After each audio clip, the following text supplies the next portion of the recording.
Welcome to the Own It Powercast, the place to be when you get serious about making big changes and accelerating growth in your life and in your relationships. Finally create the life you've always wanted, living life on your own terms. Learn how to take your fear and turn it into powerful choices that will create sustained change. Now your host, Mary Baker. Hey everyone, welcome back to the Own It Powercast, a place where you can come to get what you need to move yourself forward. Hey, it's Mary Baker, and welcome to episode 76. The hope is in the work. So this month, it's all about finding and focusing on what brings us hope. As the holidays are here for many of us, and with the pandemic and all the economic issues getting worse, I don't think there is a better topic to focus on right now, in fact. So all month, we will be exploring the concept of how hope is in the work, which I think makes getting healthier, having better relationships more possible, because it returns the power back to you, hence the ability to have hope even when things are difficult. So hope is defined as a feeling of expectation and desire for a certain thing to happen. What's interesting is the old meaning for hope, the archaic meaning, is a feeling of trust. So there are actually some really great benefits to being hopeful, ones we may not be aware of. The biggest one is hope keeps you going, right? I mean, life's going to show up. Life is going to throw difficulty at us, each of us and all of us. But it keeps you going because just like the acronym for hope means hold on, pain ends, it means that the difficulty is time limited. It's for right now, and it can be better tomorrow. So if we didn't have hope, the things would be better, then why bother? The opposite of hope is a sense of hopelessness, which is a very difficult place to be. The other big benefit of choosing, I think, to have hope, holding on to hope and cultivating hope, is that it helps you become more resilient, and resilience is a big deal. We could talk all day just about that topic. Being more resilient means we can handle life. We can handle what comes at us and bounce back and maybe even become better because of it. Learning from it, growing from it, choosing from it, reorienting our life because maybe, like we talked about in previous episodes, our priorities may shift because of something that happens to us. A big part of self-esteem is having resilience, because it builds confidence when you know that you can do something to create a better life, that you can solve problems, that you can come back from whatever just came at you. Hope also helps you get to the solution much faster. Not to say you don't have your feelings around whatever you're sitting in, but it helps you to use your brain, therefore, to find solutions and not stay miserable and stuck in the problem and not feel like you have any healthy control over the choices that you have. I think it also motivates us to do much better, much faster, because when you're sitting in pain, pain is an incredible motivator. We're either moving away from pain desperately or moving towards pleasure. Moving away from pain, the research shows, is a hell of a lot more powerful because we are sitting in the reality. We know what we don't want. We know what we want to make better. I also think it helps you look at reality, because reality is a mixed bag. It's not all good or all bad. That's fantasy and that's immaturity. I think it is essential for creating self-worth and self-esteem, because if you don't think you're efficacious, it's going to be very difficult for you to believe in yourself. If you don't think you can problem solve, it's going to be difficult to find your way out of the hole. I think having hope tremendously reduces our anxiety, because we get into the solution and we see that things can actually be better, especially if hope is in the work, which is what we're going to be talking about this month. So if you have awful relationships, then you start doing the work to find out why first, why you draw certain people to you, what are your behaviors that aren't terribly healthy. Then you start making changes, and the changes are what helps to ensure better relationships down the road. And that is reality-based. It's not fantasy. It's not based on your wishes or just your dreams of having better relationships. It's logic and it's math. Folks who have healthier relationships are healthier people. They behave healthier. They approach relationships very differently. I think being hopeful and more positive can help your relationships as well, just in general, because it's not as difficult to be around you because you're not feeling as miserable or thinking that everything is a problem and that you don't have any personal power or any choices in your life. Another benefit of having hope is it helps us be more mature and patient and maybe not quit at the first disappointment, which is not easy to do sometimes. We set our expectations up there really high, and then we're disappointed. We feel deflated, and we can sit in some immaturity and some black and white thinking, as opposed to the gray, saying, okay, well, now what can we do about it? Having hope means choosing not to give up. And therefore, again, we're much nicer to be around because people in our life can see us, yes, have our feelings and our disappointment, but we don't wallow in it, we don't lash out at people, and we don't act out and stomp our feet and have a tantrum. Or dig our heels in and say, well, I'm not doing anything then.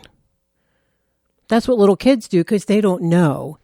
They don't feel empowered enough, they don't have enough life experience or problem-solving skills, so they shut down.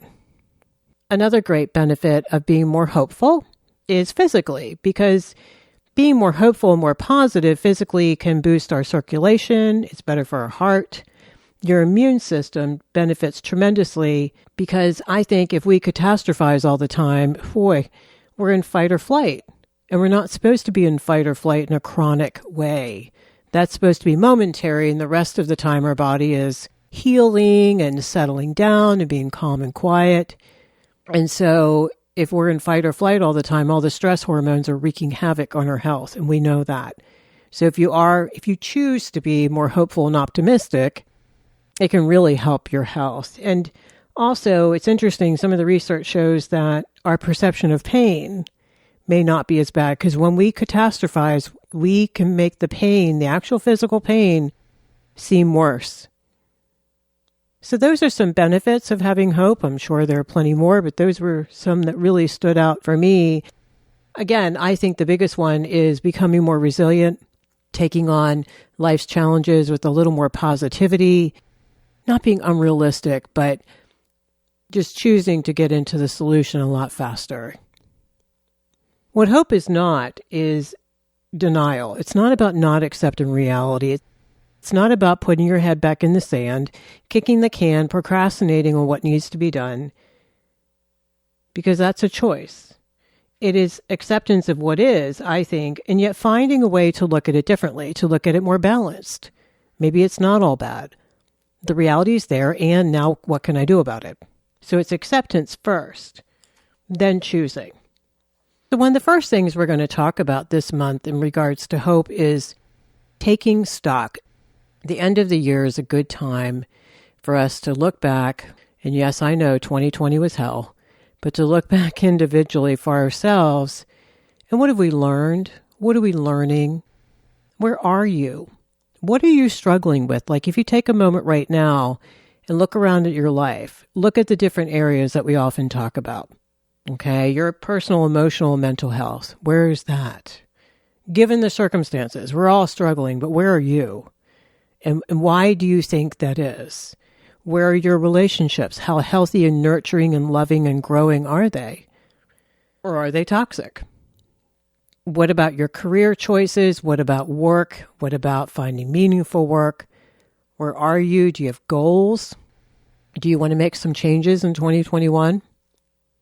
Do you want to go back to school? Do you want to just become happier with the work that you have? Do you want to look at your home environment, your physical environment? Are there changes you want to make there? How have you been doing with that? Do you need to reorganize your home? Do you need to move? Do you need to downsize? Where are your finances? Taking a look at that and seeing where you want to make some changes. And looking at your self-care, where is that? Are you taking care of your physical health? Are you getting things done? Are you having downtime and rest and play as much as you can? And then what other big dreams are you looking at to start making happen in 2021? Maybe things that you've put on the back burner because you've been so busy taking care of everybody else, or have been in survival mode for the past 9 months like most of us have. So taking stock of where you are now, as you hear me say often, this is not the time to beat yourself up, especially given the external circumstances that we've all been walking through. We need to lower our expectations. Not to deny, maybe we've let some things go by the wayside, maybe we have procrastinated on some things. So taking a realistic assessment, a loving assessment, but an honest one and a compassionate one. So really sitting and, as busy as the holiday season is, taking moments for yourself to get quiet so that the perceptions will come and things will reveal themselves to you. The other thing we're going to get into this month is a Q&A episode with Margaret Williams, the life and career coach that I had on several episodes ago. So many of you told me you really enjoyed what she had to say. So we're going to be taking your questions in regard to year-end assessment, getting motivated, and cultivating hope in your life. So hit me up on social or email me. Go right to the show notes and email me there and let me know. What are some questions you would like to have answered and or some struggles that you have with this topic? And we would love to talk about them in the next episode. So we're going to be doing that as well.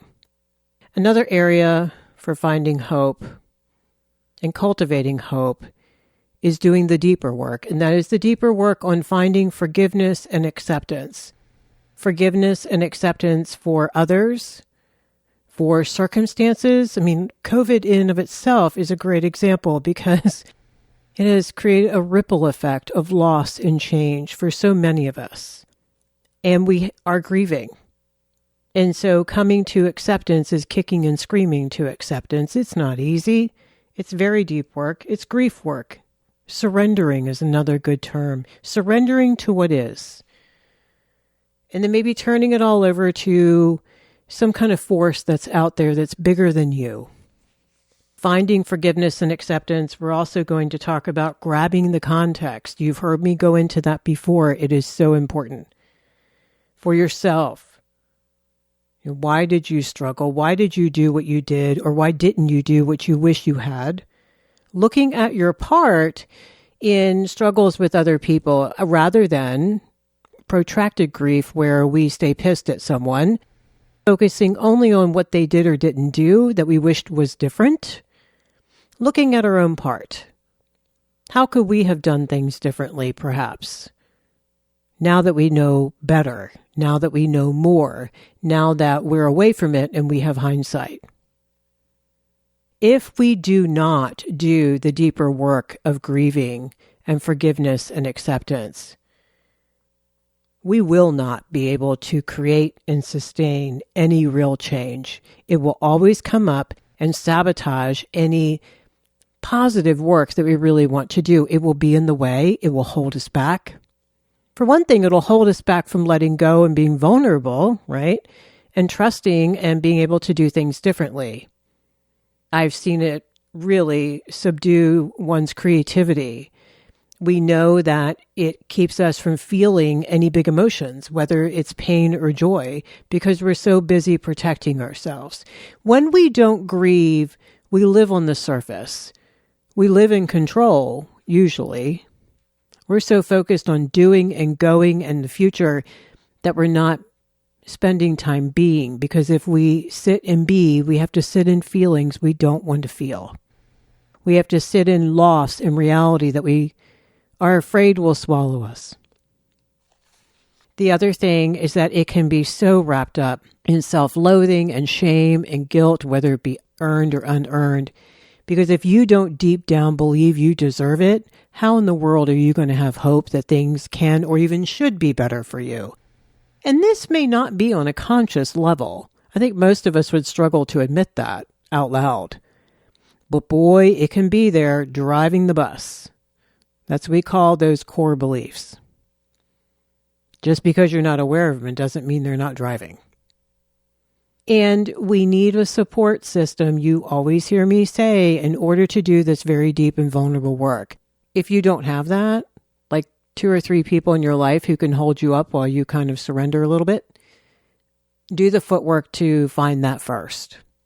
If you have folks that you just need to come clean and let them know, hey, I need to do some deep work, find a therapist or a coach if you need to walk through some things. And fourth, we're going to then finish out the month by creating a plan for the coming year, as per usual. And I want you to think all this month about, it's all about what you choose. You hear me say that all the time.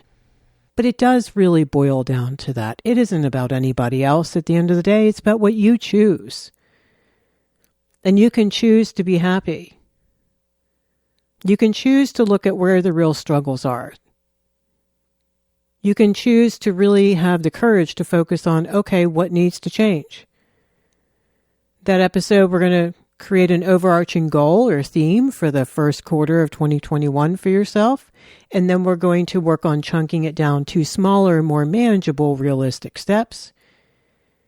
And we're going to talk about starting where you are. And then creating a plan to maintain and sustain.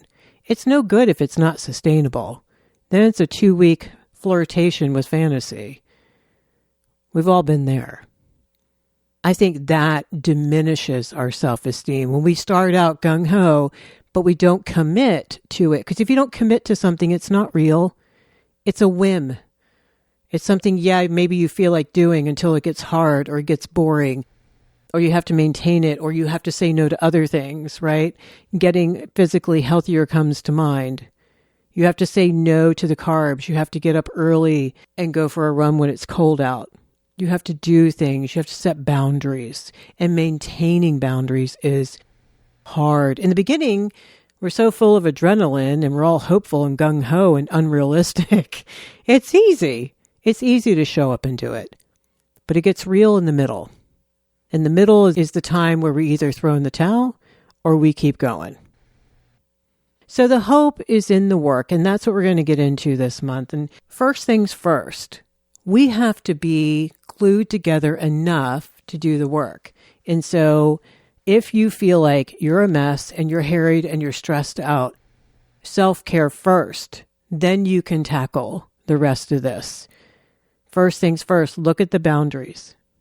Look at your habits. Everything boils down to habits. We know that now. Habits will make or break your chance for sustained success in the coming year. It all boils down to what you do every day, all the little things that you think may not make a difference. For example, whether you wake up early enough to make time to work out, and that assumes you went to bed early. Do you see the dominoes falling? Or whether you stop spending to save for the future, and therefore whether you practice saying no to yourself to stop the spending. So we want to look at the end goal and, to be able to do this stuff and keep working those dominoes back and find out what the real culprits are. 9 times out of 10, they're going to be boundary issues, like you hear me say. And sometimes it's just boundaries with ourselves. Self-care is about practicing saying no to ourselves. No, you can't do any more work today. You're tired. No, you can't spend any more money if you want to save. Put the donut down. You want to get healthier. So the hope is in the work. Because if you do the work, if you create better self-discipline, like we just talked about, you're going to feel better. And you're going to feel more confident. You're going to feel more grounded. You're going to be a lot less anxious. The hope is in the work in terms of your financial plans. Do the work, put the money away, get the budget together, go get another job to make more money, whatever you need to do to start working towards those goals. That will give you hope that things can get better. There's the old story where the guy threw the donkey down the well and he went to shovel dirt in it to bury him, but every time he would throw a shovel full of dirt in, the donkey would step on it. And then he'd step on the next one, and the next one, and the next one, and eventually he was out of the hole.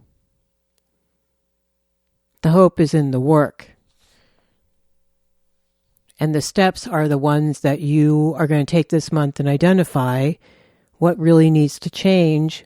What do you need to do in order to change it? Who needs to help you change it? And getting that plan together, I think, reduces our fear. It gives us a sense of purpose. It helps us feel powerful in a healthy way. It helps us feel motivated and look forward to things and look toward things. I think we are honoring ourselves because we know we want to change things, and by not doing anything towards that lowers our self-esteem. So if we start witnessing ourselves taking steps, it's going to feel better. You're going to have greater self-trust. You're going to therefore have more hope, because if you can begin to trust yourself more, you don't have to be at the whim of the world, of other people's behavior, of events happening, of huge changes coming at you that you did not ask for. Your focus is going to be on your internal locus of control. So today we talked about how all month we're going to get into the concept of cultivating hope, which is so needed right now for most of us.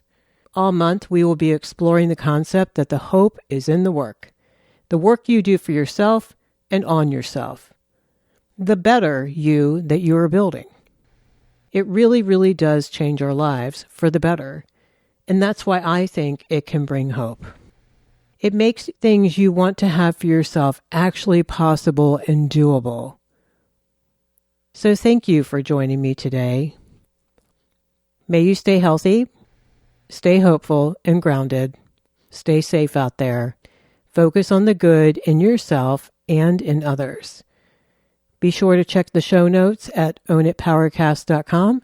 Sign up for the newsletter that comes out each Tuesday. And please check me out and follow me on social. And let me know what questions you would like to have asked this month on our Q&A with Margaret. All right, so pay it forward. Keep focusing on you. And I'll see you next time.